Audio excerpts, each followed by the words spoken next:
never thought I'd see the day. Not in my lifetime, not in my wildest dreams.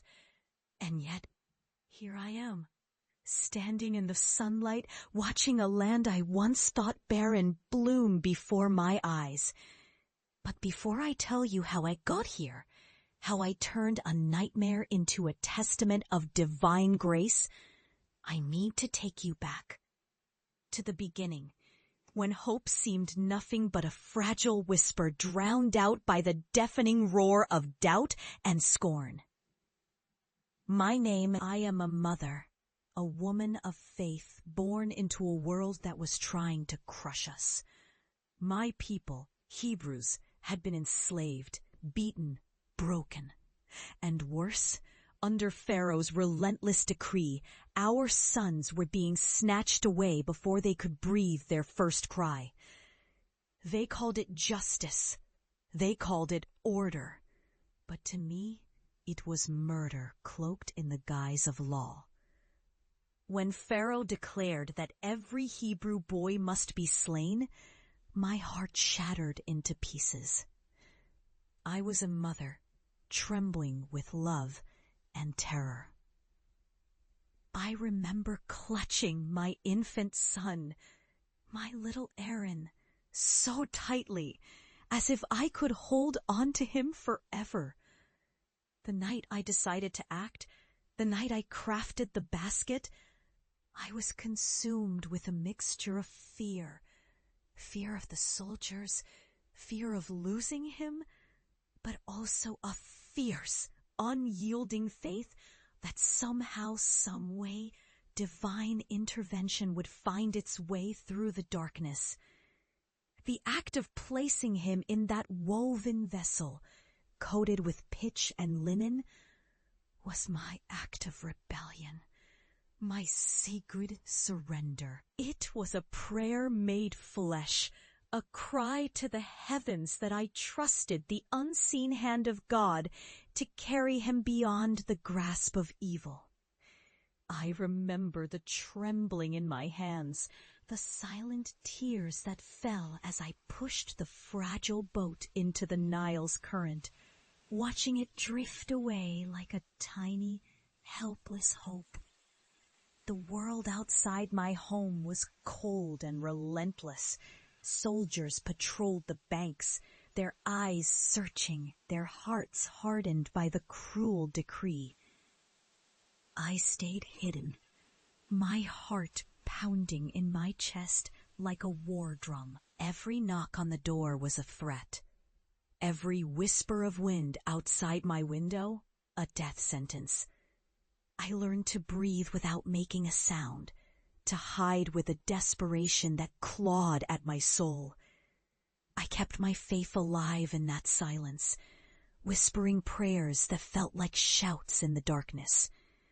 But faith alone isn't enough when you're fighting against a system of death.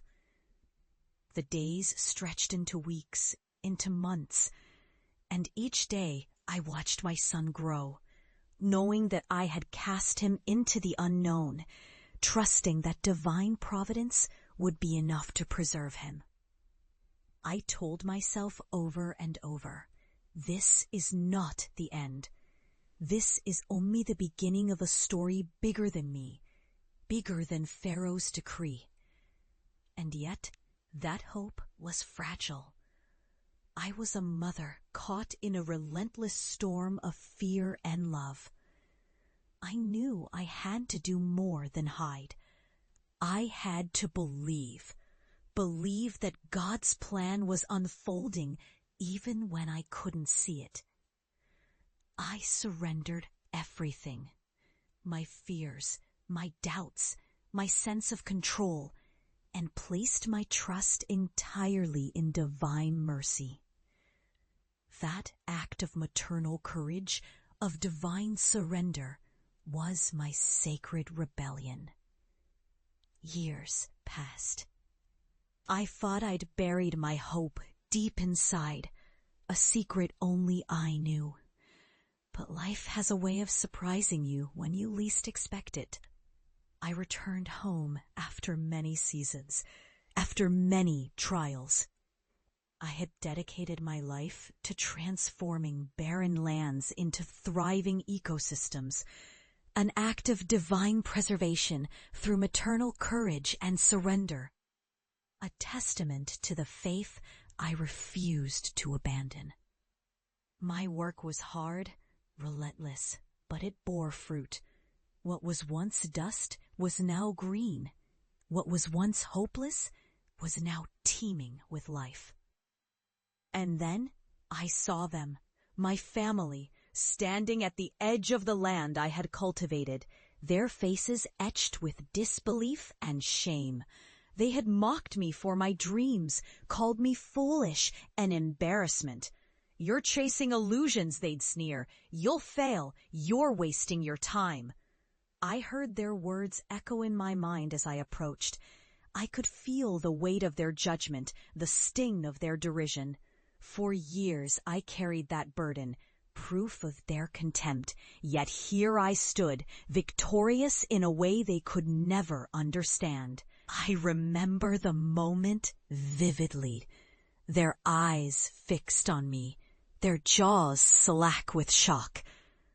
I was a woman transformed by faith, by perseverance, by divine grace. I looked at them, not with anger, but with quiet, unwavering conviction.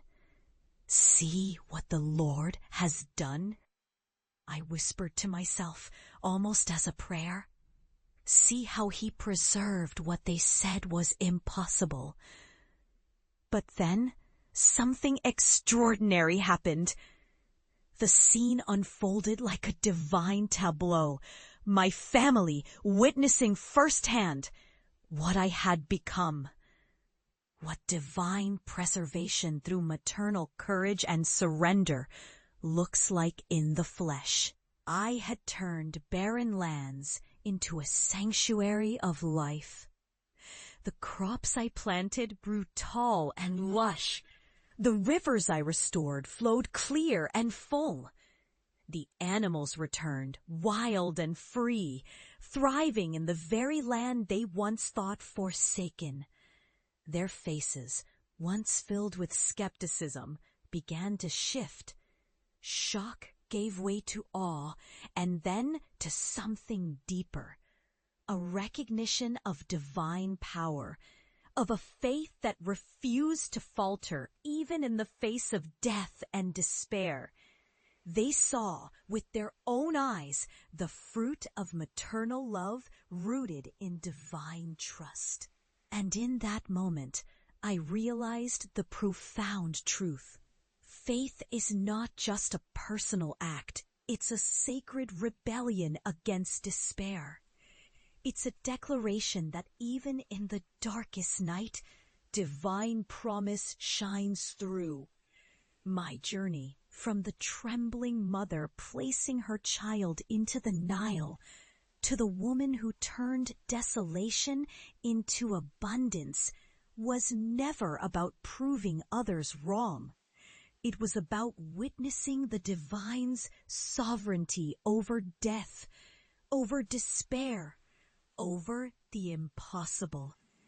I stand here now not as someone who was mocked and dismissed, but as a living testament that divine preservation through maternal courage and surrender is real. It's a sacred act that defies the oppressive systems of this world. It's a rebellion rooted in trust. Trust that God's plan is unfolding even when we cannot see it. Trust that His mercy is greater than our fears. My story is a ledger of karma, a record of every tear shed, every prayer whispered in the dark, every act of surrender that seemed small but was actually monumental. It's a reminder that divine justice and mercy are often hidden in the quiet acts of faith, acts that no one notices until they bear fruit. And the greatest lesson I've learned? That surrender is not weakness. It is strength. It is the ultimate act of faith. the sacred rebellion that transforms despair into hope, death into life, and doubt into unwavering trust in divine goodness.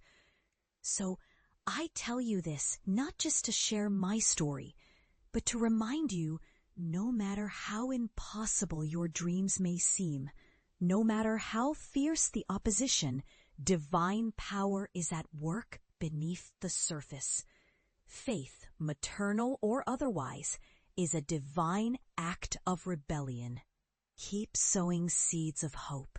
Keep trusting in divine timing, and watch how God turns barren lands into gardens of life.